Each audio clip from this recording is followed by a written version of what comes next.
Comer carne no es fácil. La carne es el cuerpo de otro animal, un cuerpo que corre, que trata de evitar que le capturen.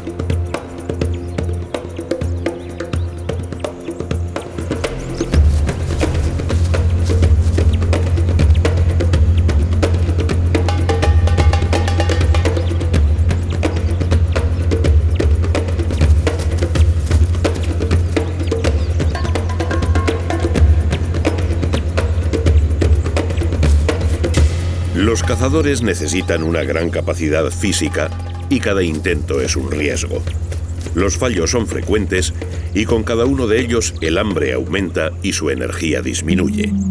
Por eso la gran mayoría de los supervivientes del planeta utilizan otro sistema de alimentación. Recolectar significa juntar, recopilar cosas dispersas. Los animales recolectores pasan todo el tiempo de un lado a otro, comiendo casi siempre hierbas, frutas y hojas, pero a menudo se tropiezan con miel, insectos o huevos y entonces su dieta se enriquece. Los vegetales suelen tener menos proteínas que la carne, pero están por todas partes y no huyen. De modo que lo único que hay que hacer es comer mucha cantidad de ellos y a la vez tratar de que los carnívoros no le devoren a uno. Cazadores y recolectores. Los dos sistemas tienen sus pros y sus contras. Los cazadores pueden pasar semanas entre una comida y otra, periodos de ayuno que se ven compensados energéticamente cuando tienen éxito. Los primates, bien adaptados a comer frutas en los árboles, siempre complementaron su dieta con insectos y huevos encontrados de forma ocasional y conservaron esa costumbre al bajar de los árboles hace unos 15 millones de años. Sin embargo, recolectar vegetales obliga a veces a realizar grandes desplazamientos. Las sequías comenzaron y las manadas tuvieron que migrar en busca de lugares con agua y vegetación. Tras ellas, iba ya un nuevo tipo de matador, un descendiente de vegetarianos que le cogió gusto a la carne.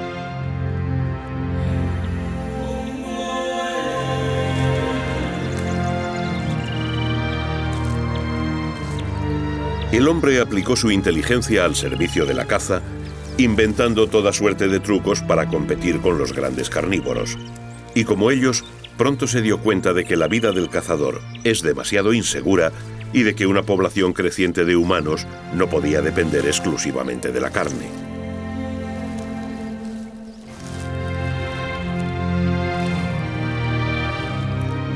La solución fue combinar los dos sistemas. Había que recolectar frutos, bayas, raíces y hojas para complementar los largos periodos de caza infructuosa. Pero el ser humano se preguntó, ¿qué pasaría si en vez de ir a buscar los frutos, hago que crezcan junto a mi casa? Esta es la historia que cambió el planeta.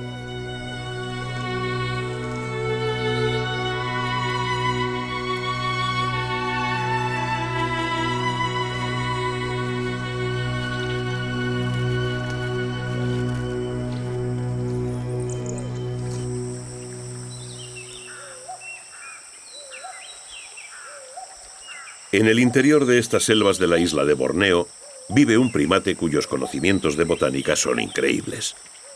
Puede pasar meses en lo alto de los árboles buscando frutas sin bajar ni una sola vez al suelo. Es el orangután. Pero en este aparente reino de la abundancia, recolectar vegetales no es tan sencillo como parece. No todos los árboles fructifican a la vez, ni siquiera todas las ramas de un mismo ejemplar lo hacen siempre. El orangután posee una memoria capaz de reconocer más de 400 tipos diferentes de alimentos. Debe recordar el lugar exacto de cada especie de árbol y la fecha aproximada de maduración de las frutas. También tiene que evitar las partes venenosas de algunas de ellas, así como las espinas o las cortezas duras. Todo ello lo aprende de su madre durante años, observándola en sus recorridos por la selva.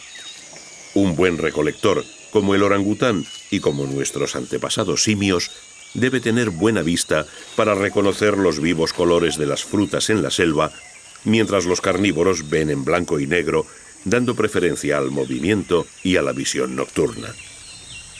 Un buen recolector posee un paladar exquisito para distinguir el sabor dulce de las frutas maduras y las degusta para separar las partes indigestas.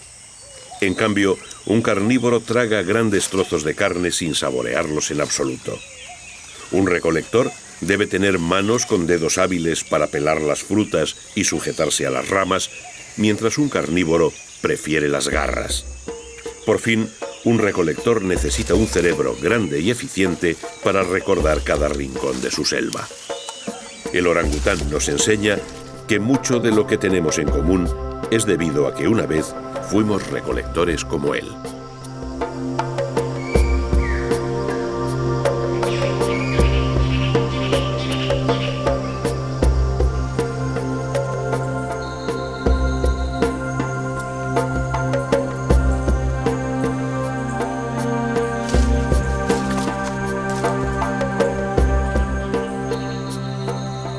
El problema es que la adaptación a una dieta vegetal concreta implica en contrapartida una dependencia del animal a las especies vegetales de las que se alimenta. Eso es exactamente lo que les ocurrió a los lémures en la isla de Madagascar, a solo 400 kilómetros de la costa sudeste de África. Los lémures son en realidad primates muy antiguos, muy parecidos al antepasado del cual surgieron posteriormente los monos. Por eso se les llama también prosimios. Los lémures quedaron aislados en Madagascar antes de que esto ocurriera y se salvaron de la extinción que acabó con ellos en todo el planeta. De este modo, los lémures siguieron su evolución paralela y se adaptaron a los distintos paisajes y alimentos vegetales de la isla. Hoy sobreviven 33 especies de lémures tan especializados que casi todos dependen absolutamente de los árboles y arbustos que les alimentan y que solo crecen en Madagascar, de modo que ya no podrían vivir en otra parte aunque quisieran.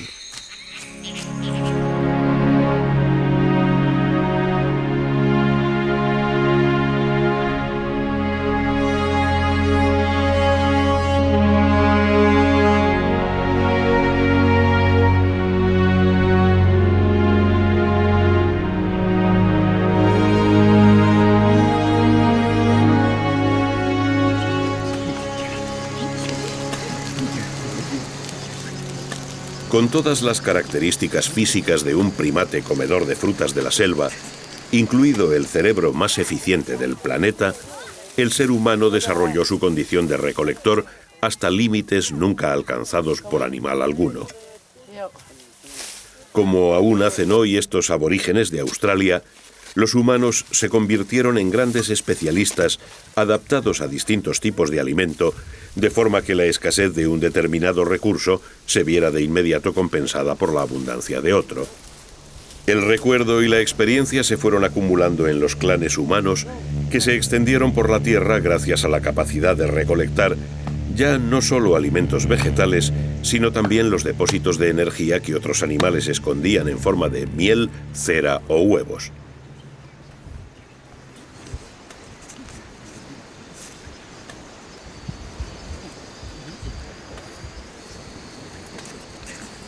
El conocimiento progresivo de las costumbres de los otros animales llevó al insaciable recolector humano a probarlo prácticamente todo. Dotado del paladar finísimo de los simios, el hombre comienza a apreciar la variedad de alimentos y los incorpora a su cultura como un factor de identidad más.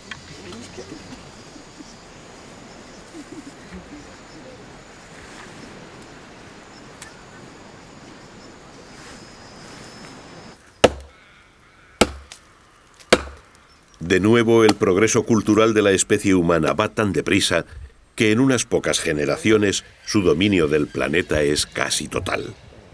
El humano cazador-recolector transmite a sus hijos y nietos técnicas cada vez más eficientes que se incorporan a su vez a las ya conocidas.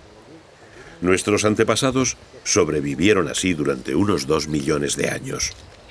Aún hoy podemos aprender mucho si somos capaces de interpretar la información recogida en estas pinturas y petroglifos de tiempos inmemoriales.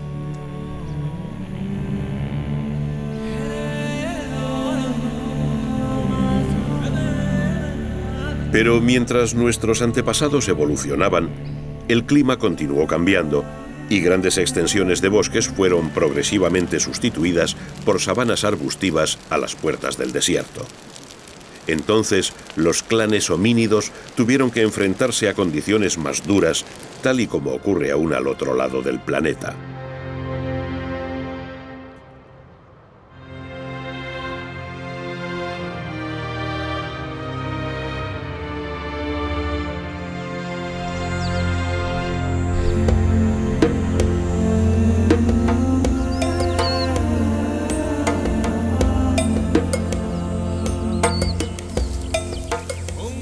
Estos hombres son bosquimanos, una de las pocas etnias de auténticos cazadores-recolectores que aún sobreviven en el siglo XXI.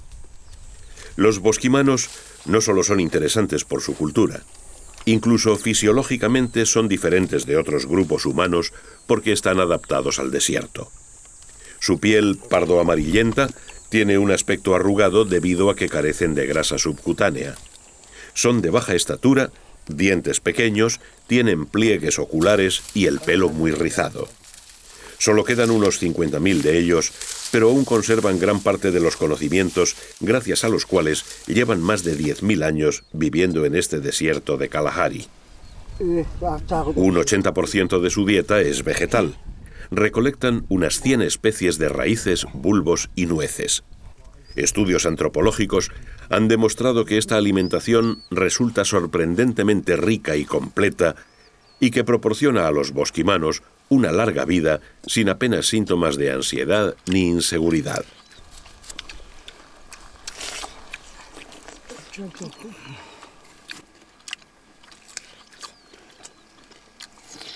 Los pequeños bosquimanos han vencido a este medio hostil. Pero ¿qué ocurre cuando los mismos problemas se le plantean al mamífero más grande del planeta?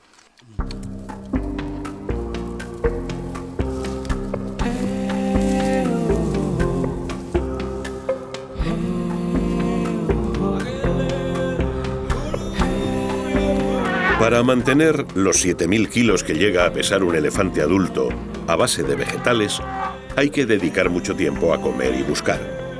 De hecho, las 3/4 partes de su vida consisten en ello.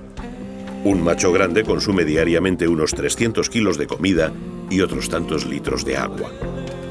Por tanto, una gran manada debe estar en constante movimiento porque agotan un lugar en pocas horas.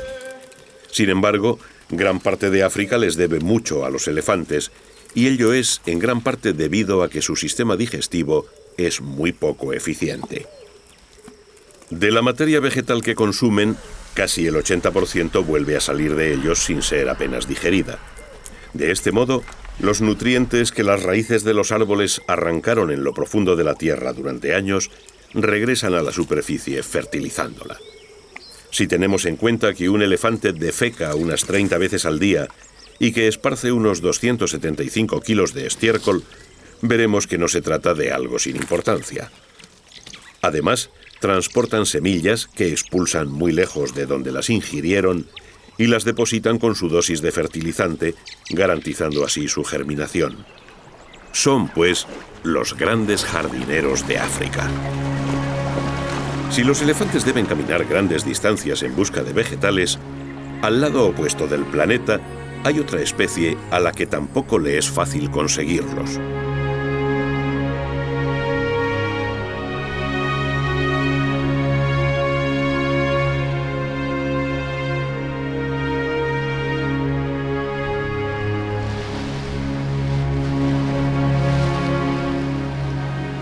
A veces, el problema de un recolector radica en llegar hasta donde crece la comida. Estas iguanas marinas de las Islas Galápagos son reptiles. Se les suele llamar de sangre fría, pero lo que les ocurre en realidad es que necesitan del sol para calentar su cuerpo. Ello no sería ningún problema en un clima como este si no fuera porque comen algas marinas, y aquí la corriente de Humboldt hace que el agua esté muy fría.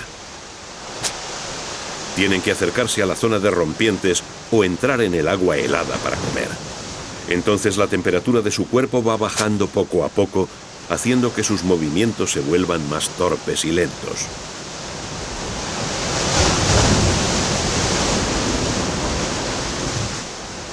Debe calentarse pronto o morirá. Tras un rato al sol, se recuperan, pero necesitan comer todavía mucho más.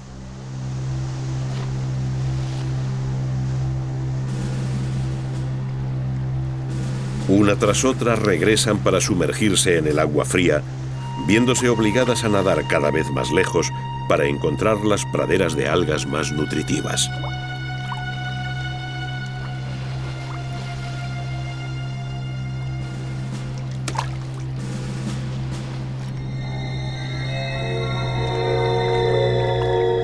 Al alejarse, aumenta el riesgo.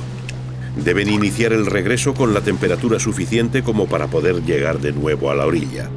Si alguna calcula mal y se enfría demasiado, sus músculos dejarán de funcionar y morirá de frío.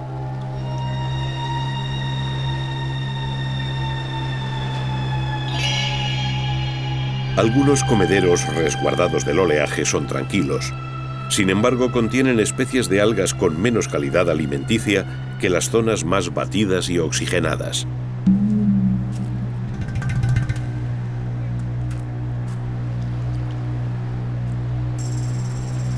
Al límite de la hipotermia, estos guerreros del mar van regresando a las rocas calentadas por el sol ecuatorial. Sus vidas, al filo de la energía, juegan con un balance muy ajustado que en cualquier momento puede volverse en su contra. Es el precio que deben pagar por explotar un recurso que nadie les roba.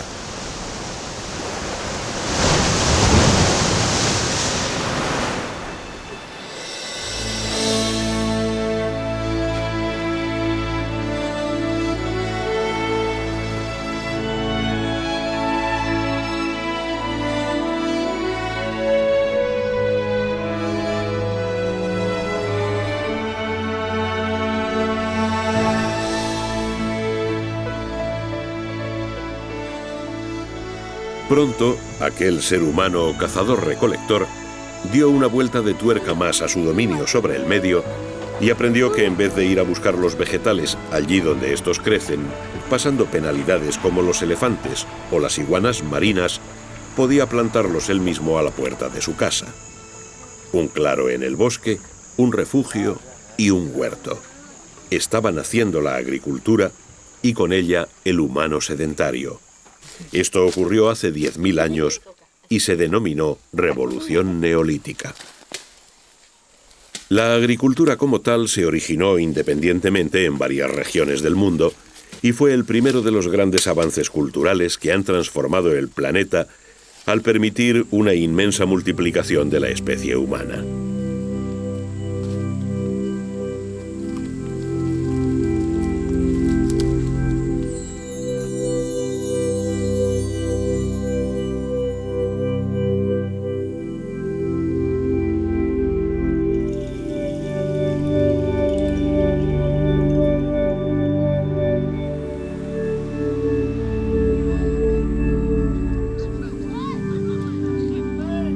Entonces, como ocurre aquí, en las islas Trobriand, cerca de Nueva Guinea, los poblados consiguieron cosechas cada vez mayores que les permitían almacenar los excedentes para consumirlos en las épocas de carestía.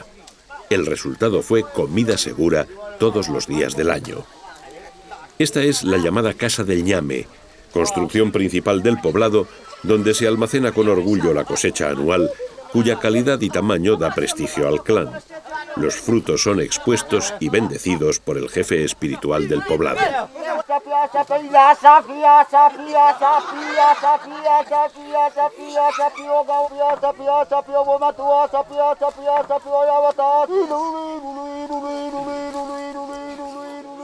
El mejor cultivador de ñame es agasajado con el nombre de Tokwai Bagula, que significa buen jardinero. La agricultura dio a los seres humanos la oportunidad del ocio, del tiempo libre, pues los liberó de la búsqueda interminable de comida y refugio. Pero del mismo modo que les ocurrió a los lémures, la excesiva dependencia de unas pocas especies vegetales para alimentar a mucha gente puede ser peligrosa.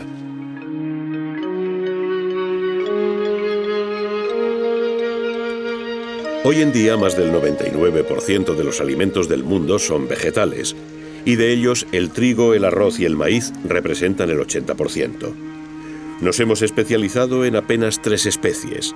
Si un virus atacase a esos cultivos, sería una catástrofe mundial. Y aún peor, la población del mundo se ha duplicado en la segunda mitad del siglo XX, pero su deseo de carne se ha cuadruplicado. Para producir 1 kilo de carne de vaca son necesarios 8 kilos de grano. Ello significa que el ganado se come el 40% de todos los cereales cosechados en el planeta.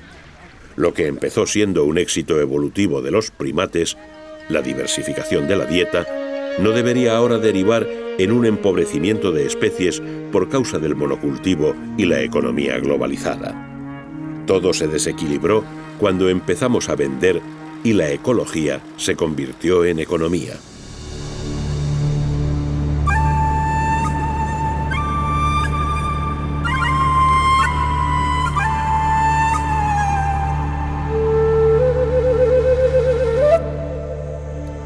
Puede que, una vez más, el triunfo esté en un término medio, en saber asumir el éxito sin ir mucho más allá. Aquí, en la selva tropical de Venezuela, los maquiritare viven aún en comunidades autosuficientes cuyo contacto con el exterior se limita al intercambio de algunos útiles de plástico con poblados vecinos. Tras recoger la mandioca de los huertos aledaños, la rayan convirtiéndola en tapioca, masa húmeda que debe ser exprimida en canastos alargados para extraerle el ácido hidrociánico, que es venenoso. El resultado es una pasta base con la que los maquiritare preparan su comida favorita.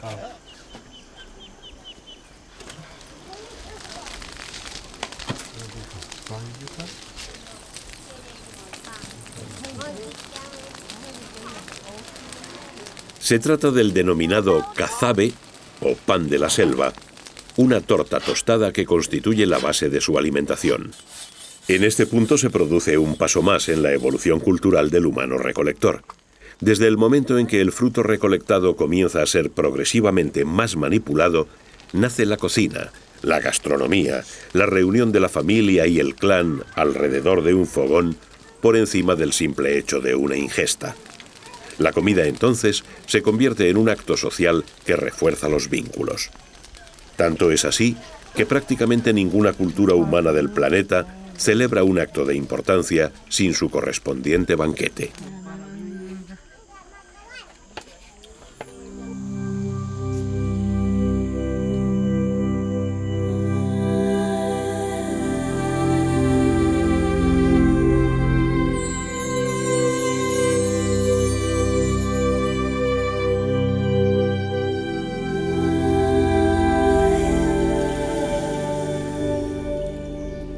En las tierras altas de la isla de Nueva Guinea, estos papúes van a preparar una de las recetas vegetales más complicadas e ingeniosas del mundo, el momo. Se trata de un auténtico ritual en el que interviene todo el poblado, una tradición de reglas ancestrales.